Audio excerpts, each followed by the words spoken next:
everyone, welcome to this 11th session of Health Jankari, where we talk about various aspects of health, various different tips and tricks from special professional doctors who can help us having a good healthcare from our home.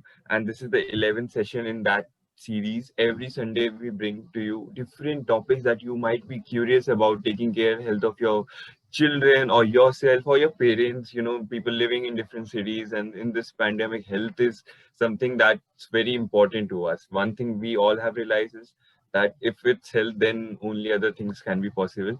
So yes, welcome everyone who's gonna watch us through the end, and thank you so much for joining in. We started as COVID Jankari in the second wave of the pandemic, in which we had over 50,000 state all volunteers from all the state, which were provided support by 250 tech volunteers. And we were able to provide a platform where we had there was free information available about any resource possible for COVID-19. And apart from that, we also were in Feeding India initiative with Zomato, where we were feeding street dwellers and street pets. And similarly, we are now trying this Health Jankari is a platform that's, we are trying to provide a all-dimensional, a multi-dimensional healthcare, where the bridge between a doctor and the patient. There are so many things a patient wants to hear from his or her doctor. There are so many questions they have there in their mind, but due to this new regime of fast consultation, I think they're not able to do that.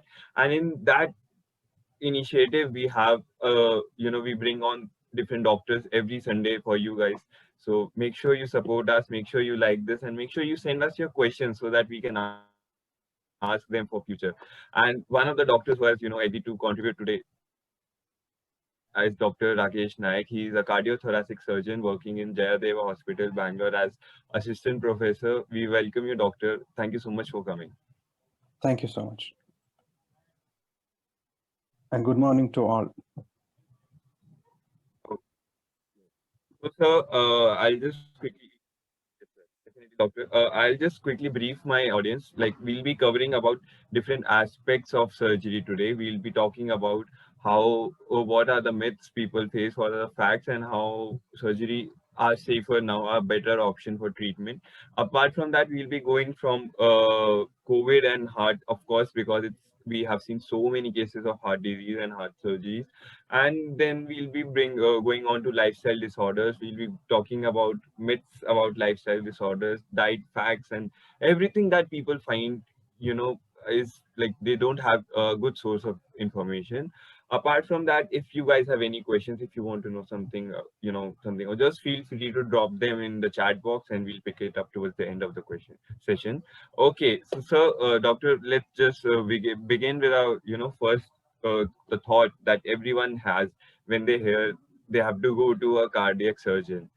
Why? Like, why do I need surgery? Is it going to kill me? Is my life over? Am I going to be bedridden? All these aspects of surgery is very common. I think you would personally have experienced a lot of patients about, curious about this. Yeah. So people come to cardiac surgeon mainly for bypass, which is very common today. So now there's a myth that bypass is not like stenting. There are two things. Bypass is you are bypassing the heart artery which is blocked. So for which we have there are two ways of treatment for it. Either it is a angioplasty wherein you will enter the heart from your thigh blood vessel, or we have to open the chest and do it. So that is what is bypass. So when we open the chest and do it, that's what's cardiac surgery. So many people are scared to get it done because they may think that opening the chest, a lot of pain will happen, or will I go back to work normally? Will I be able to do normal work or so? And again, will I get again heart attack? These are all the things which people might definitely many people think about it. So, but I would say it's a myth. Of course, there will be a little bit of pain, but definitely those post-traumatic stress disorders, whatever are happening today, it can be solved unless we have proper education. Like, see, there are many other fraternities for these things to look after. Like there are so many health educators who will tell you in detail about the procedures. And with the advancement of a lot of technologies today, and the painkillers, and especially now which are coming up is a minimally invasive cardiac surgery, definitely these myths should go off the mind. And it depends upon this is regarding bypass, but there are other surgeries also, like valve surgeries, wherein suppose your aortic valve or your mitral valve has to be corrected for some problem, for any leak or any blockage in that valve. That can also be dealt minimally also, or open also. But I think if it's all in the mind, if your mindset is right, I think nothing is impossible. Definitely. I mean, I Yeah, think in fact, I mean, with the advancement, with new technology, yeah, especially for aortic valve, with now the there's new something called, techniques coming up, developing the practice. yeah. So especially for aortic valve, there is something called TAVR, which is called trans aortic valve replacement. Again, it can be done through a blood vessel, or even the surgery. We can open a little bit of small incision, like we cut a little bit in the upper part of the sternum and access the valve can be done. So many newer technological valves also have come, wherein sutureless valves have come that can all be dealt. So that myth should go, that olden days when not these technologies were there, like going to a heart specialist itself was scary. The moment you say heart surgery, people used to be scared, but things are not the same today. How safe have they become? How safe has opening into an heart and operating on it, and again the patient being, how safe is that for a patient? Yes, it's very safe these days. See, these newer technologies are so safe that it's easy to perform for the surgeon himself. So I think, see now, today's trend, the mortality previously and all, heart surgery means people used to be very scared. No, now it is just 1% or 2% only if any mishappen happens. So it's that safe. That's a huge advancement, I feel. And also one more particular myth around is about the recovery of a patient. How hard is the recovery of a cardiac surgery, and how much patient has to give up, how much physical activity are by some people are just concerned if they'll be bedridden, if they won't be able to even walk Yeah. again. What Yeah. are your thoughts See, about? heart surgery, it depends on the case to case. See, like simple cases like a hole in the heart, which can be, patient can go home within 3 or 4 days, or a complex case or a second heart surgery, they may have to stay back maybe for more than 10 days, like that. On an average, the patient can go home within 5 to 7 days if everything goes well. That's. I mean, are they able to continue their physical routine? What any kind of Yeah, see, restrictions that they face, or nothing okay? stops nothing stops from them doing their basic activities. Like we are not asking them to do any bodybuilding or anything, or do heavy work at home. So maybe for 6 weeks, if they do regular activities at home, walk around, do their regular activities, I think that is fine. And by this 6 weeks, meaning once we cut open the sternum, by 6 week it will rejoin. So once this, after 6 weeks, I think they can do their regular activities. Or going to a job, nothing stops from that. That's a myth, actually. Uh, So we do a lot of cardiac surgery. We do a lot of cases. We tell yeah. our patients. Also, there's this thing about like. So we do a lot of cases. Yeah, yeah. Maybe Go ahead, please. we send our patients on 4th or 5th day home, but we educate them properly what to do, what not to do. As in saying, you can do all your regular activities at home, like eat, sleep, walk at home. There nothing restricts from them. After 6 weeks to 1 month, maybe 2 months, they can start going to their job, travel, all that can be done. And to be frank, our Like hospital, it's many not people as come from. risky and as, Yeah, it's all in the mind, as I said. and you were saying something about your Yeah, yeah. hospital patients. See, yeah, our patients come from across the country to our hospital. So after 1 week or 10 days, we ask them to travel. They travel, go by train, or some people travel by air. So I think it is a myth.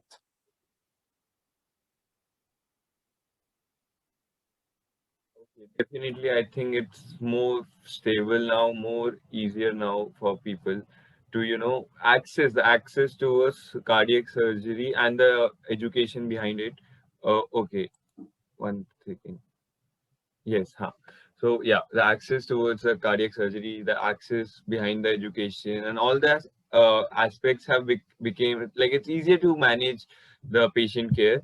And now coming on to different types of so diseases that require cardiac surgery, like it's very important for healthy people as well as people who have had their surgery to know what went wrong, what can go wrong, and what are first of all what are the risk of an cardiac surgery, and what are diseases are the ones that require a immediate cardiac or like they require uh, cardiac surgery. Yeah, see now, the most commonest is, as I said, it's called CABG or CABG or the bypass surgery. So that is when you have an heart attack, which if you cannot manage by medicines, or if you're not able to stent your blocked vessel, that's when we do a CABG.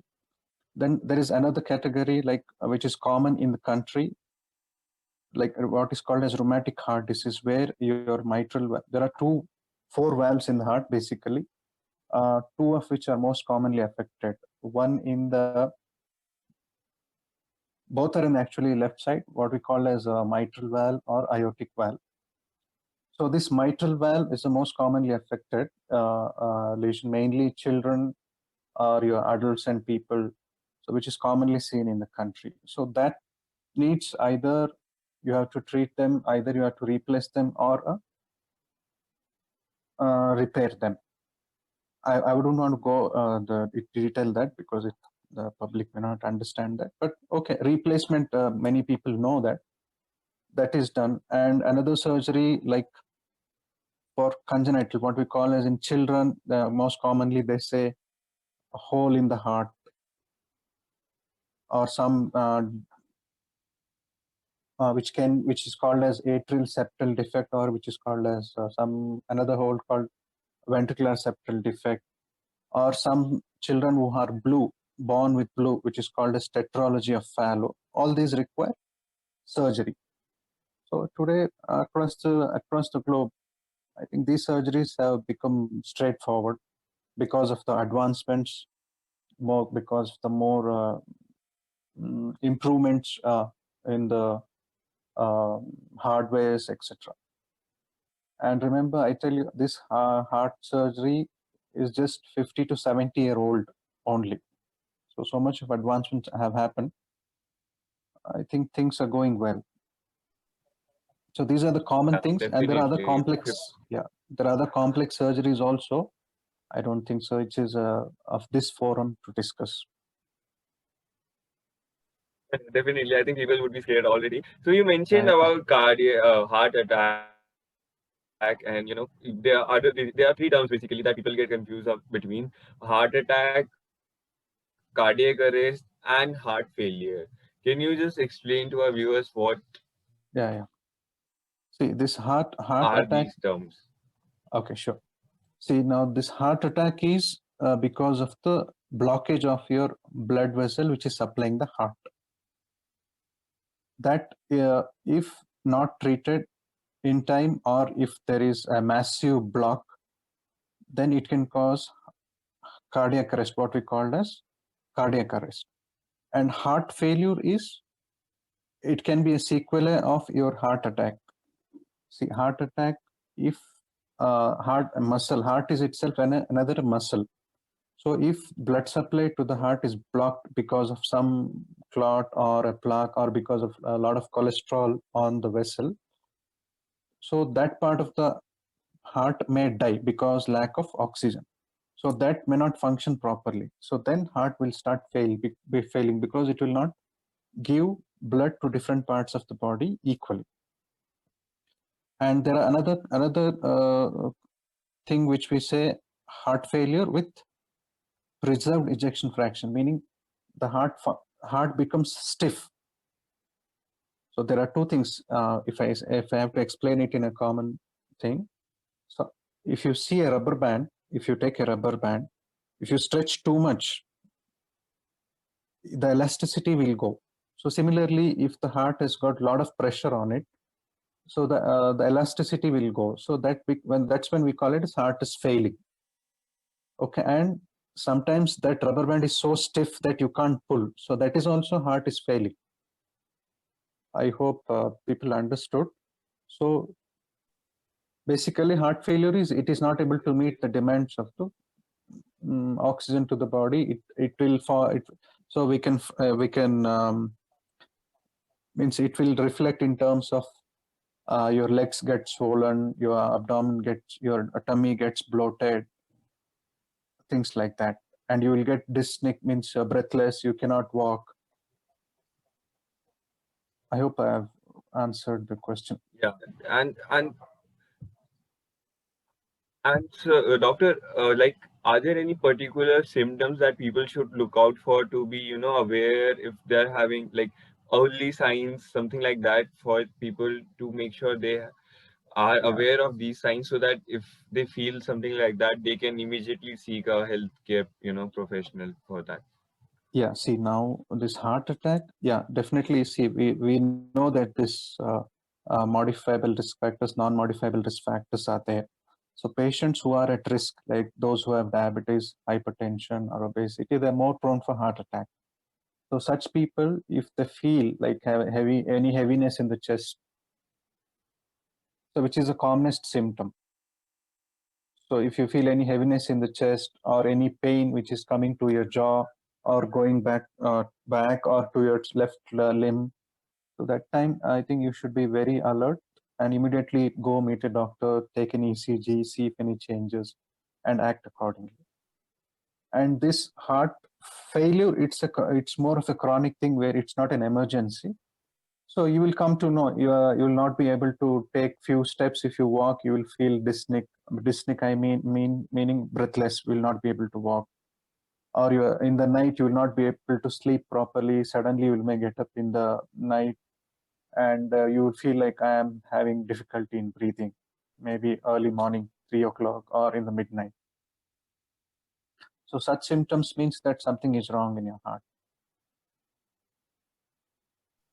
Yeah, I think these limited, specific symptoms are something that people are usually looking for, because even this thing, acid reflux, can cause a heart pain. Yeah, People might get worried, but if yeah. I want to you clear have that. something specific Yeah, like this that myth has to be. left arm radiating pain, yes, please Yeah. go ahead. See, most of them neglect saying that it is just gastritis, and you never know, it may be an heart attack. So it is always gastritis can be easily, if it is gastritis, that is okay, but you have to rule out a heart problem, right? So I would request people, if you have any confusion like that, don't be at home, just go see a doctor, get an ECG, rule out that there is no changes in the ECG. Uh, I think I think this is an important point what you brought. This acidity and your I think chest pain, yeah, it is most confusing. So people should know whether definitely, it may be gastritis, but rule out your heart problem. yeah, I think one of the regular routine examination for any kind of heart problem is ECGs nowadays. And people might get, there are so many patients, so many people who get scared just by the fact that they are attaching ECG rods on your chest, and like it makes you feel scary. So can you just, tell our audience that certain regular routine heart examination that doctors tend to take for, better healthcare? Yeah. See, yeah. See now, see those who are at risk like sugar diabetes, hypertension, or things like that. in the middle age, maybe 35 and ago. So every year, getting an annual health checkup is, I would advise, is a good thing because you may avoid future catastrophe. You will know what is happening to you. So getting routine heart, like get an ECG, get an echo done, get your lipid profile done, so you'll know your cholesterol, get your RFT, kidney test done, liver function test done. So I don't think so. It is wrong to get these tests done annually or maybe biannually. If you have a family history, all the more you have to get it done so that you are you know what is happening to you. So as you said, routine tests are ECG and echo. Basic and ECG and echo is fine. That tells you a lot of information. And I think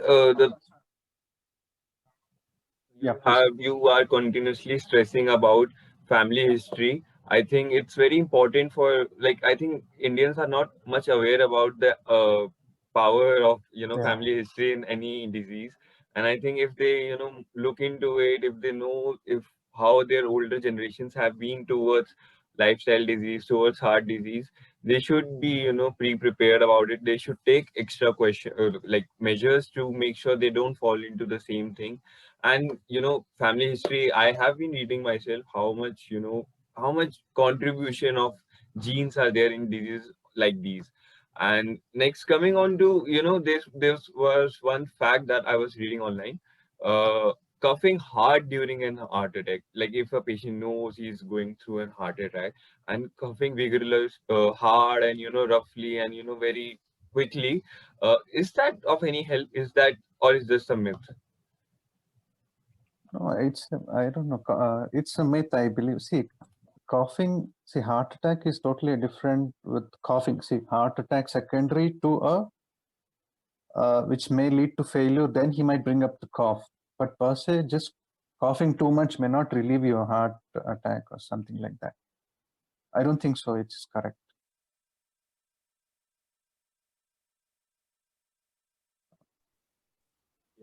Okay, okay. So I think this is a myth only. Then I believe just normal people chatting and bringing it around, not nothing scientific fact behind it. Yeah, So yeah, also there was one more term that I came across, that was minor heart attack. Is there something yeah. like minor heart attack, major heart attack, something like that? See, that's what. Can you See, please minor explain and major. about it? See, if see, there are two things now. See, heart attack happens when there is a blockage of 100% blockage of the heart. So that time, uh, it may be severe. As I said, he may go in for sudden hypotension. He may collapse, and he has to be rushed to the hospital. That becomes as a major heart attack. So minor heart attack, what we can attribute is like he's having once getting recurrent chest pain, like I'm having chest pain every 1 day, second day, third day, again he's having again and again. So that time there may be a 75 to 80% of the blockage of heart. So the blood is not completely blocked also, or it is neither that way nor that way. So it is an alarming sign for him to for impending heart attack. I hope I've answered the question. I think it's clear to me, and I think our audience should also understand that it's basically the growing form, the evolving form of a major Yeah, heart attack, and it see, should where be major a heart attack happens, concern for everyone who yeah, is experiencing going through. yeah, whenever, see, when this cholesterol, if it breaks in the blood vessel and what we call as plaques, and if it occludes the heart completely suddenly, which was now normal before, or there was some blood going into that part of the heart, and now suddenly it is occluded. So that will form, eventually turn up into a major heart attack. Okay, so we have to talk about cholesterol, obviously, if you're talking about heart. So can you tell our audience, our patients, or like as a cardiac surgeon, you definitely tell your patients what food articles to avoid, what food articles to consume, and what are their diet plans should look like. So can you tell something wrong that we as Indians we are doing wrong in our diet, in our lifestyle, that can be uh, Are you there, sir? Yeah. So yeah, that can be, reduce the heart problems can be reduced just by the intake of an healthy Yeah, meal, healthy diet plan. yeah. See now, many people say that cholesterol. I have cholesterol. I have cholesterol. See, cholesterol is required for the body to do some of the activities in the body, like bile excretion, etc. So now there is something called good cholesterol and bad cholesterol. Now this bad cholesterol is what which causes problem. So it will cause blocks in the heart. So dietary management is very important. Uh, Having said that, the you have to reduce this decreased saturated fatty acids has to be taken, as in like red avoidance of red Sir, meat. if you are talking about oils, can you please I'll specify? yeah. Because I First, think, let me say, yeah, yeah, in advance, or if I'll you know come to that. whatever you suggest, just specify. Yeah, I'll come to that. See, we always advise our patients to reduce the intake of red meat, full fatty dairy products, or there is something called this trans fats. If many people, I think, there is something called something related to butter, like margarines are there. So those which are being artificially produced for the in the market, that is banned by FDA. So that should not be used. So the best is to use omega fatty acids, which are present mainly in the fish, like salmon or your herring fish. Okay, and oil, yes, better to use oils like your olive oil or your sunflower oil, and avoid this coconut oil, which are very high in LDL. LDL meaning bad cholesterol. And also, you should reduce the intake of salt. Also, means limited. I'm not saying totally avoid. So Reduce the intake of salt. And definitely these are like, basic diet plans that you're recommending, but obviously after proper consultation with a doctor, making a proper food chart, only one should yeah, follow yeah, a diet. dietitian will tell And you. But this is the I was, yeah. Please go ahead. yeah, please go ahead. Uh, I think, yeah, this is the basic one. This is the basic diet plan that we all are talking about. And one more thing was there about smoking and alcohol. Role of smoking and alcohol. Even if someone is having a healthy diet, but he might be healthy or he might be suffering from a cardiac disease. But how does the role of smoking and alcohol has an impact on the heart? Yeah, yeah. I would strongly object for smoking because it has directly impacts the coronary blood vessels. What we say is heart blood vessels, endothelial blood vessels, what we call.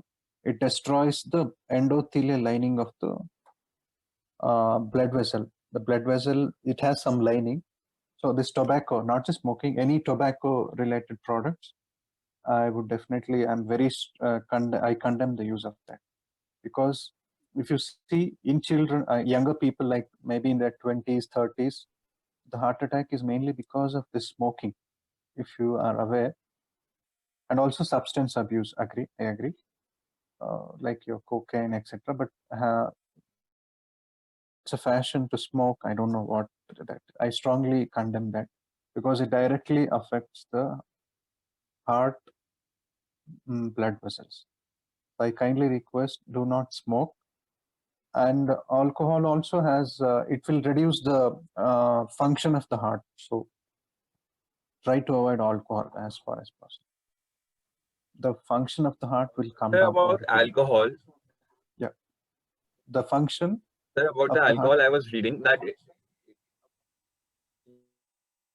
yeah, it Yes, has yes. a U-shaped relationship with health. Consumption of alcohol has an U-shaped relationship. Like, some there has been studies that shows like minimum like people who take one to Yeah, two yeah, glass or yes, something yeah, like yeah. that are better than who are not taking nothing, and who are, it's like the mid range is the one that is actually the most healthier that came out. Is it true?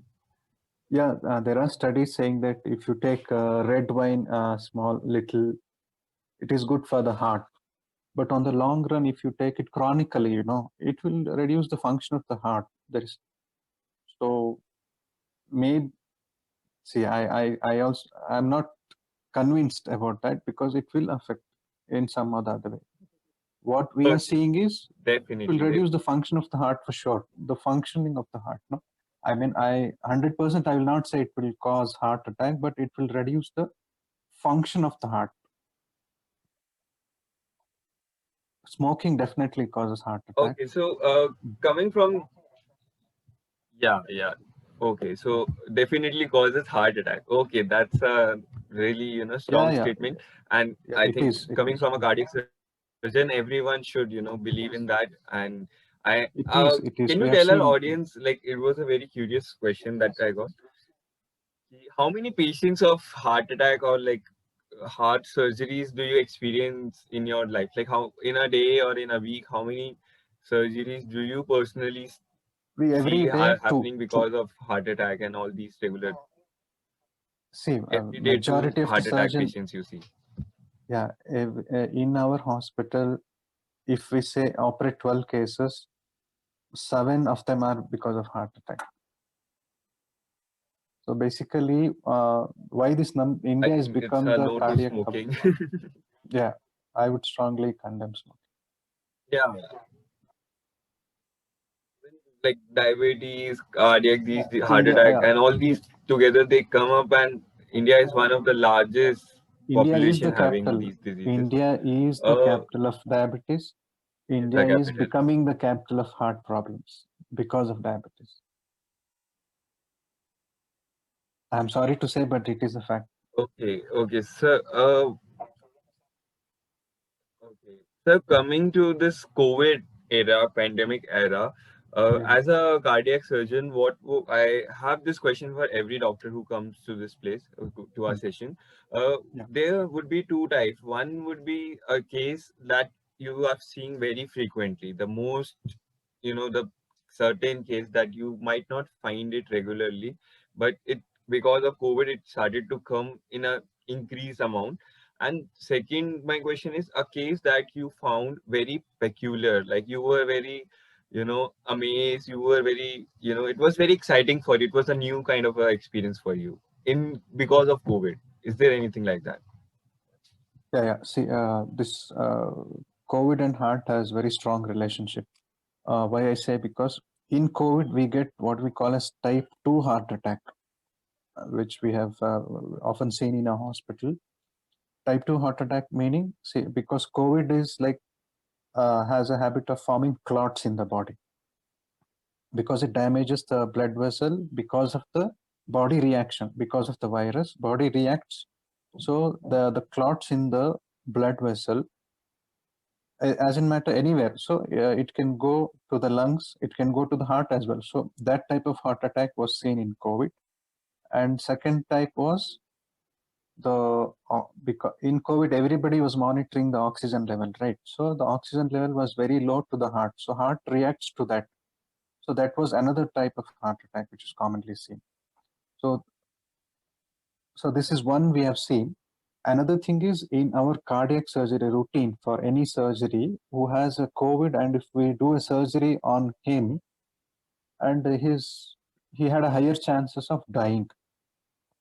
So hence, the overall across the country, uh, surgeries came down to nearly 50%. Say pre-COVID era, people were doing full-fledged cardiac surgeries across the globe. But after COVID now, even in the second wave, it was down to below 50%. I hope you are catching the point that uh, a COVID patient doing a case was, well, everyone was afraid because the results were not good. His lungs would get damaged, heart would get damaged, the function of the heart would get damaged. So everybody started avoiding surgeries in the COVID times. Now, another thing is there. Another thing is what we call as post-COVID syndrome or a long COVID syndrome, wherein we get something called as myocarditis, wherein the heart is inflamed. Because inflamed meaning uh, what we say, yeah, secondary to the viral response by the body, what we call scientifically cytokine storm. that time even heart was affected and it continued. So even after 2 months or 3 months or 6 months, the what we call as myocarditis, heart failure, which led to heart failure. That was seen. That was surprising for us.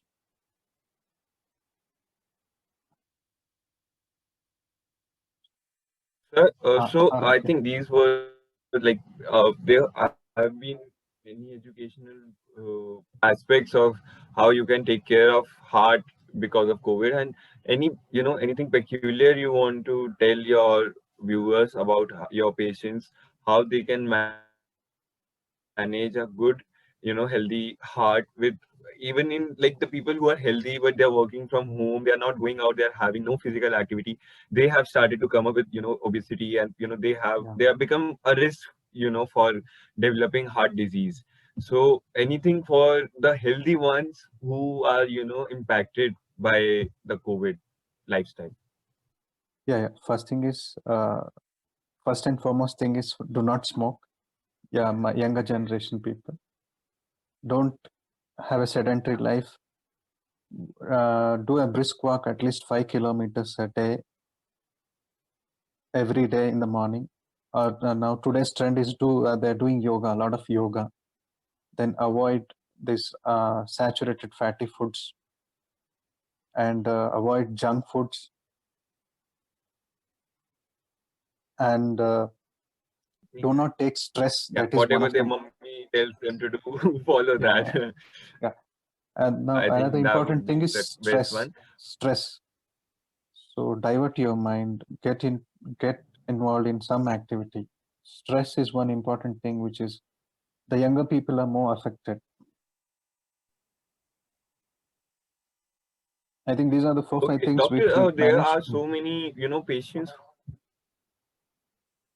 Yeah, there are so many patients who have recovered from COVID, but they are worried about their heart. They are worried about post-corona, Yeah, problems. yeah, post Any COVID. Yeah. advice for them how they can, reduce?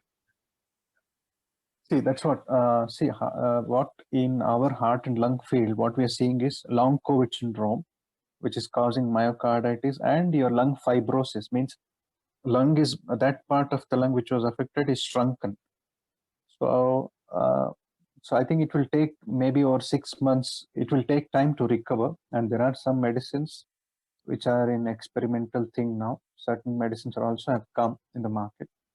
I think over a period of time, I think it will settle. See, COVID itself is in a um, state where nobody knows what exactly is happening.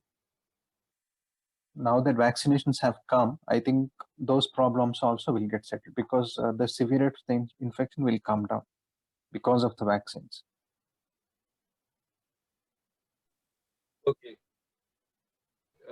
Also, there have been, cases where pregnant women, develop heart complications. Because they start gaining weight, because they start having gestational diabetes. There are, Yeah, yeah. risk factors to their heart. So something specific for pregnant women you would like to tell. See, a pre-existing heart disease, suppose a pregnant lady already has, again, yeah, it is a risk factor for her. Or if she develops a hypertension, what we call as eclampsia or preeclampsia, that time also there may be which affects the heart. So the control of the blood pressure, proper control of the blood pressure during pregnancy, I think that will help. So with pre-existing heart disease, I think that has to be managed medically. Whatever needs to be done has to be done.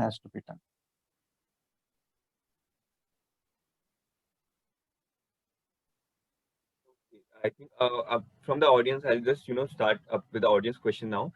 Yeah. So most of the people are worried about their medication, about cholesterol, high cholesterol, how they should take the medicine, and there was a common question about angispan tablet and a cholesterol tablet, how long they can take that.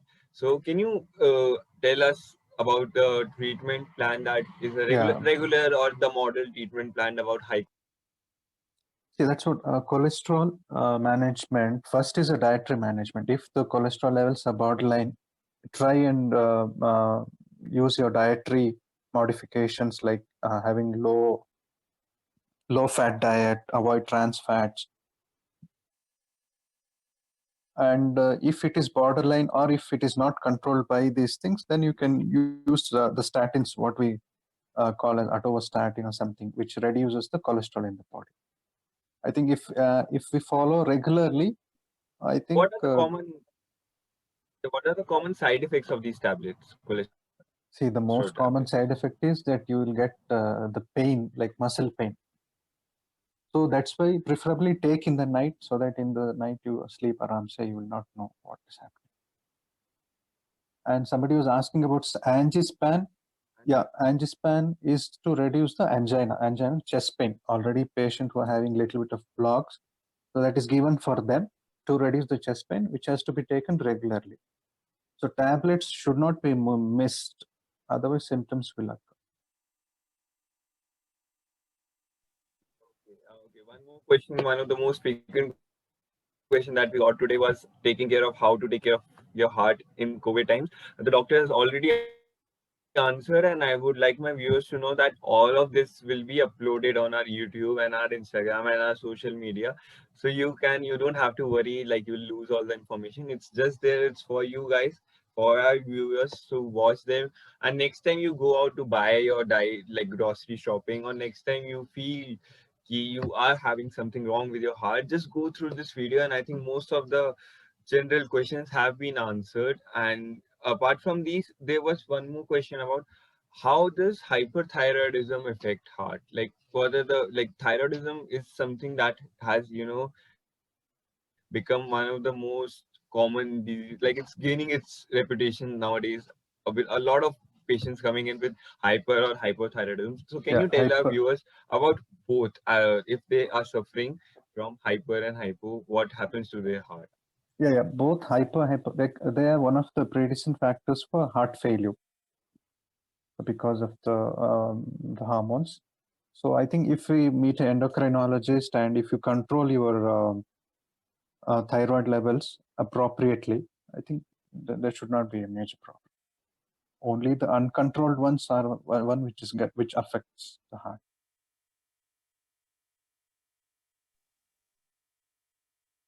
I think. What do you recommend? Yeah, tell me. Yes. Yeah, see, hypo and hypothyroid. So that endocrine, you have to be under strict control under an endocrinologist.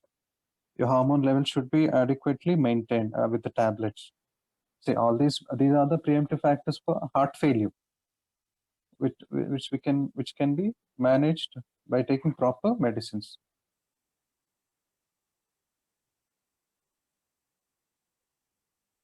Like there are so many patients that contact us. They have diabetes, or their parents have diabetes, who are in 70s or 80s, and they are worried about their heart. They are worried about how long their organs will be viable, how long they'll be able to do their regular activities.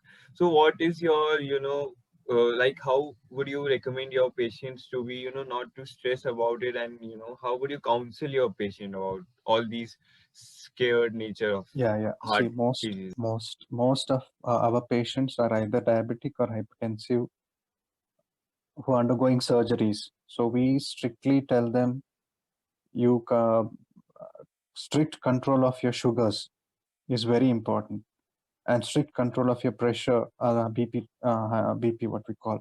These two things are very important. So we just tell strictly also, saying that because if you don't do it, it leads to complications. So simple way. If you control your sugars and BP, you will live longer. If you don't, then you will have problems. It's as simple as that. Thank you, doctor. Yeah, I think it's more about having a healthy lifestyle and controlling the parameters in normal. That's all it takes to have a healthy heart. If you are healthy, if you don't have a pre-existing condition. And what about the patients who have, like, there are so many patients who have had their cardiac surgery, and who like there are so many parents who have had their kids, there's a hole in the heart. That's the most common news with the Yeah, pediatric condition in that yeah, we see in a children. cardiac as a cardiac surgeon. So what do you yeah, so it can be a huge toll on the parents. Like they might be stressed about it, they might be scared about it. So can you explain to those parents how much successful, how much helpful these surgeries are for their kids? See, yeah. Now, see, in children, there can be a simple heart problem, or it can be a complex heart problem. So, complex heart problem, we'll keep it aside because it's altogether a different thing. So, simple heart problems like in children, like hole in the heart, it can be. It's like any other surgery. So, the parent should not have to have any panicky thing on that. All that they need to know is, if they know that if we undergo a surgery, things will be all right. Definitely, it will be all right. So that will solve the problem. I don't think so. There should be so much panic about that, because literature and world over, these surgeries are being done enormously.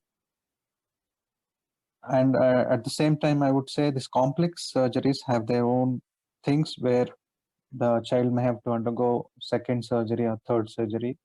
Yeah, there is a little bit of concern. I think if we counsel the parents properly that these are the things going to happen, I think things should go well. Yeah, I think most of the essence of like the fear is in the term surgery itself and not in the complication. People are scared to go inside, not like to have the surgery. And I think after this conversation with you, Dr. Rakesh, I think our viewers will feel more comfortable. Like it's not a big deal, for it might be a stressful thing for a family and the patient, but from a medical professional or medical point of view, it's now it's become more easier, more safer, and if it's necessary, every patient like should do it to have a better lifestyle. Okay, I think we are coming towards the end of the session, and I think we one last question I would actually ask you: what's your go-to advice for your patients who have had heart surgery, or who might be having initial heart problems and are looking for the prospect, like as a future patient for a heart surgery? So what your go-to advice for any kind of heart patient? Yeah, see, it depends upon the type of the disease. Suppose SEABG, which needs a open heart surgery, I would advise please go ahead with it, because in today's world, the risk are very less, say 1 or 2%, like which was very high maybe 20, 30 years back. And there are minimal invasive surgeries also which are coming in the market, which are being highly useful and highly effective, which was not 10 years back where people were scared. I would say I think heart surgery is not that a big thing which people used to think maybe 10, 15 years, saying that, oh, heart surgery, whether I will live, I will not live, what will happen to me. I think now many people, thousands of surgeries are happening across our country in our hospital. Uh, I would say if you have a problem, please come talk to the medical team, and we will tell everything, what is happening, what will happen to you, what will not happen to you, what to do, what not to do. And I think things are going smooth. It will go smooth.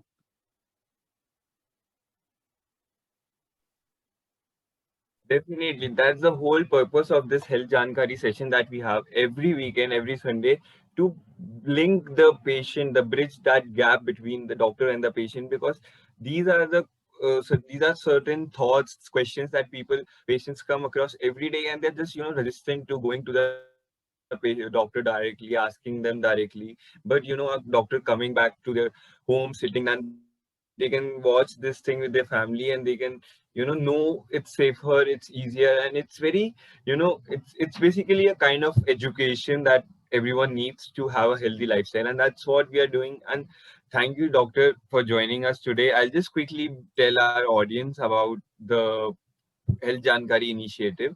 We have almost on every in social media. Our profiles are there, and you can connect with us. We constantly upload the updates and the regular information that we have started with this mental health jankari sessions, and we will be posting more about it regularly. And then you can connect to us on our Facebook and our Twitter, and our Instagram is also starting up. And we have all these sessions, all these videos, everything about 250 plus videos we have on our YouTube channel. You can definitely check it out. I'll just post the link quickly on the chat box. I would request our audience to check it out, and next time whenever they feel like, you know, not they have some doubts, they have some queries, they can and always consult our channel. They can always look for new doctors, and in fact they should always promote, they should always be open to their doctor. They should always go to their doctor for any kind of health issues, because I don't feel any doctor is gonna say no to treating their patient. And thank you so much, Dr. Rakesh, for joining us today. And yes, the feedback form is up, and the link of our YouTube channel is up in the chat box. I would request everyone to go through it, and please feel free to tell us your opinion. So on the ending note, can you tell us, Doctor, how did you feel this initiative? How do you feel about this initiative, and what was your experience about it? Yeah, thank you, Hardik. It was pleasure talking to you guys. I think that's what, as you said, no, many people are scared of, if you say surgery itself, be it any surgery, not just heart, people are scared. I think that myth should go, because all medicines will not. I'm a surgeon, so I'm saying medicines is not the only thing. If surgery has to be done, it has to be done. And thank you so much. I think Okay, this will help people to come to I know. just got a quick audience question. I think I need to take that first, otherwise the audience would be, Yeah, please. disappointed. So there was a question about how to manage a 200 plus, cholesterol levels. What do Yeah, you recommend for a patient who is having a cholesterol level more than 200? yeah. I think, see, if it is not definitely he needs to be on statins, what we call atorvastatin or any other rosuvastatin. Cholesterol lowering drugs are there, which are called statins. He has to take it regular along with dietary modifications. Thank you, doctor. Thank you so much. And I'm so sorry I was interrupting, because it was so fascinating to hear, meet a cardiac surgeon for the first time and know such detailed information about how many small things that we can actually do right and have a better lifestyle. And people are just, they are just not available. They just don't know about this. And I'm so happy that so many people are going to be benefited by this session. And thank you so much for coming for this cause and helping, taking out your time. And I'm sure you are a busy person, but it's a very honorable thing to do with talk with a cardiac surgeon and talk about different aspects of heart. Thank you so much, Thank, sir. Thank you thank so you, much, Hardik. our Thank you viewers, so for much. joining in. Next Sunday we'll meet again with. Yes, sir. Thank you so much. And for our viewers and for everyone who's watching us, every Sunday we are going to have similar session. This was the 11th in our series, and we are coming up with new health topics. And you can anytime message us, DM us, and tell us whatever you want, whatever you need, whatever your queries are. We are going to provide that, because that's what we are here for, bridging that gap in the healthcare sector, being the Health Jankari initiative people. Thank you so much for joining in. Thank you so much. Thank you, doctor. See you again. Thank you. Thank you so much.